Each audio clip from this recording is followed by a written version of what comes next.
Look down at your hands right now. Nothing special about them. But 20,000 years ago, hands exactly like yours were the only thing standing between a person and a death so common it barely got mentioned. And somehow, in the coldest stretch of human history, a group of people found enough spare time and enough surplus to spend years, actual years, hand-carving 10,000 ivory beads to bury with 2 dead children. No survival value whatsoever, just grief, executed at an almost obsessive level of craft, in a landscape that should have killed everyone in it by Christmas. So here's the real question. How does a group living somewhere lethal enough to end you in an afternoon end up with that much time on their hands? Not, how did they survive winter? That's the boring version. The actual question is how they survived it so completely that survival stopped being the whole job. The answer runs through lice, of all things. Through frozen ground used on purpose as a fridge. Through a woman who never threw a spear, possibly being the most valuable person in her entire camp. None of that will make sense yet. Good. Start with scale, because you don't have the reference point. Around the last glacial maximum, 20,000 years back, global temperatures sat roughly 6 degrees Celsius below today's, which sounds trivial until you realize that's the gap between London existing and London buried under a kilometer of ice. Sea levels ran 120 meters lower. Britain wasn't an island. Walking that frozen landscape were cave lions bigger than today's African lions and Irish elk with antlers wider than most studio apartments. Animals that were simultaneously the deadliest thing around and the only thing keeping anyone fed. Remember that contradiction. People weren't just enduring this. They were living in it, actively, deliberately. Which raises the obvious opener. What's the one thing standing between a person and freezing to death in total darkness? You already know the word. You're still underrating it. Fire feels too obvious an answer, which is exactly why people undersell it. Humans have controlled fire for close to 1 million years by some estimates. Wonderwork Cave in South Africa has traces that old. By the Ice Age, fire wasn't new tech. It was ancient, mastered, and running something like 15 separate jobs at once, and warmth might not even be the top one. It cooked food. And cooking rewired human biology. Primatologist Richard Wrangham has argued cooking is the actual reason our brains got so large, because digestion got outsourced to flame and gut tissue got traded for brain tissue. Fire kept a 300-kilogram cave lion at a respectful distance, since predators reliably hate fire even when they have zero reason to fear you personally. It threw light across 16-hour winter nights, turning dead time into teaching time. And it meant the person who kept it alive, who could nurse it through a blizzard, may have mattered more than the best hunter in camp. Losing that fire wasn't inconvenient. It was a death sentence with a short countdown, which meant you needed somewhere fireproof to put it. If your mental image of an Ice Age home is crawl into a hole, done, you're about to feel a little embarrassed. Caves held a stable 10 to 13 degrees Celsius year-round regardless of the storm outside. Not warm, but survivable, especially with shared body heat and a good fire. And when no cave existed, people built anyway. At Mazirik in Ukraine, roughly 15,000 years old, archaeologists found circular houses constructed almost entirely from mammoth bone. Femurs and jawbones interlocked into load-bearing walls, some structures using remains from over 150 individual animals, all covered in hide. No hardware store, no nails, just an intimate understanding of which curve holds weight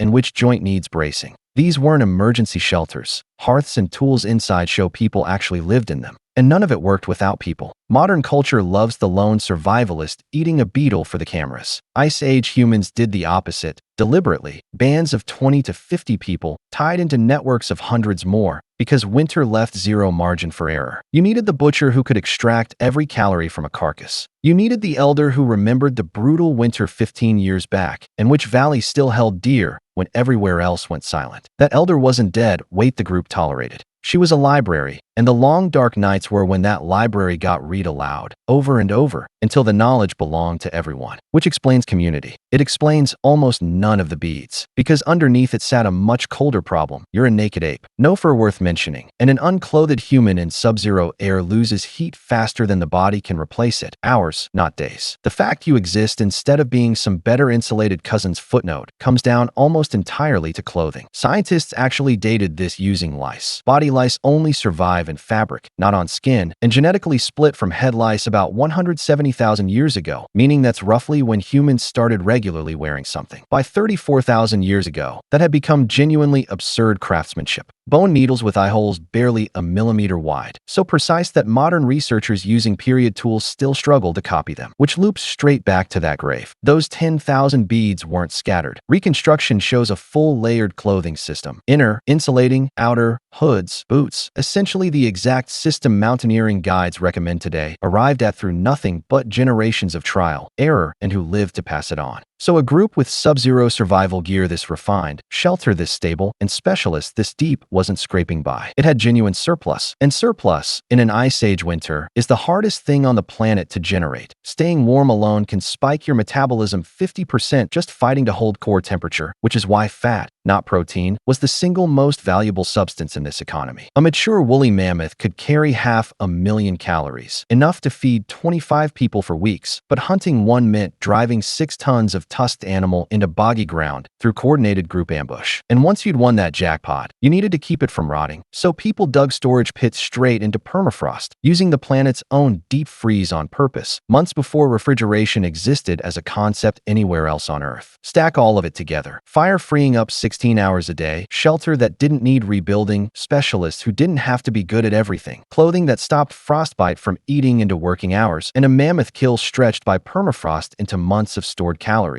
And you don't get a group barely holding on. You get a group with time, stability, and calories left over. Enough to spend some of it on something with zero survival value. Enough to spend years carving beads for 2 children who wouldn't see spring in the coldest, most dangerous stretch of the world anyone had yet tried to live in. That's the actual answer. Ancient humans didn't survive brutal winters despite everything stacked against them. They engineered a system so complete that survival stopped being the ceiling and became the floor. The grief, the beads, the art on cave walls. That wasn't a distraction from staying alive. It was proof they already had, so thoroughly they had calories and time left over to spend on something with no practical use at all. We traded that whole system for central heating and midnight soup delivery, which is honestly a great trade. Just don't ever assume the people who built it were doing anything less than beating the coldest world this planet ever threw at anyone.